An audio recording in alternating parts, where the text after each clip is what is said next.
Hi, this is Jay Jenkins of Pearson Education. In this video, I'm going to show you how you can download a Testbank file from Pearson Higher Ed and import it into your Blackboard course shell.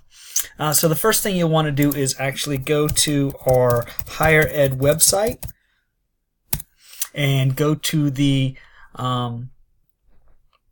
product page. So once you're on our Higher Ed website, you can navigate to the catalog and choose your subject.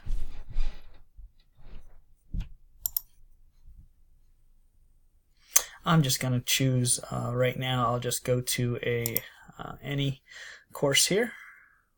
Once you find the textbook, as this one is a Gen Chem, you'll go down to the Download Instructor Resources, and when you click on that link, it'll drop you down to the page that has the download files for instructors. You may need to log in with your Pearson credentials.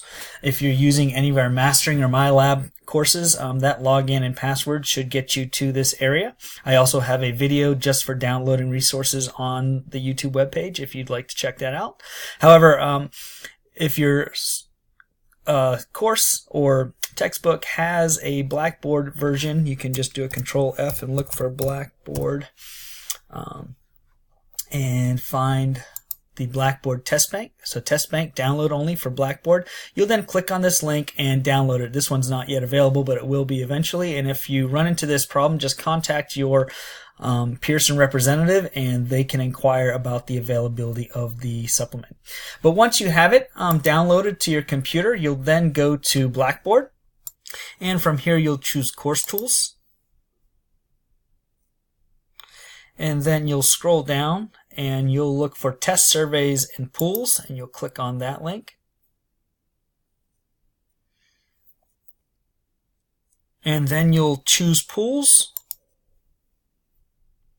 and select Import.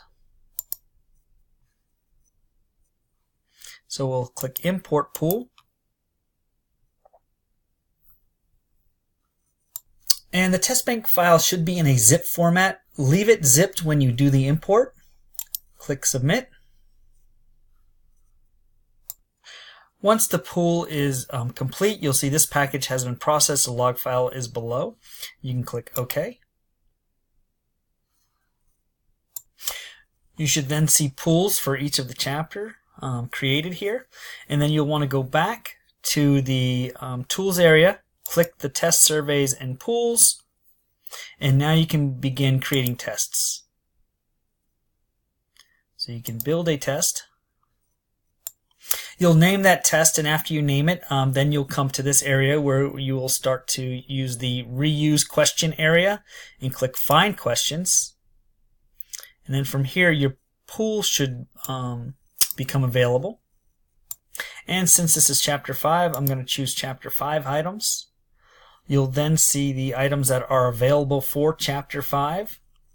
And you can choose these items by clicking on those and hitting Submit. So you'll choose all the questions that you want. You can choose to copy or link to the items. If you want to figure out the differences, you may search that and find out from Blackboard what that entitles. But I'm just going to go ahead and choose to copy, and I'll hit Submit. And then those items will be added to my test. And so now my test will begin to show the items. So I have 6 questions added as a copy, and then you can go in and decide your question settings and test settings and things like that. You can move items up and down. That's all handled by Blackboard, so you will need to access the Blackboard help or information on that if you need to continue to learn how to edit and manipulate the test. But that's how you import a test from our site and upload it into a Blackboard shell as a test pool, and then you can start to create your own tests. All right. I hope this was helpful, and have a great day.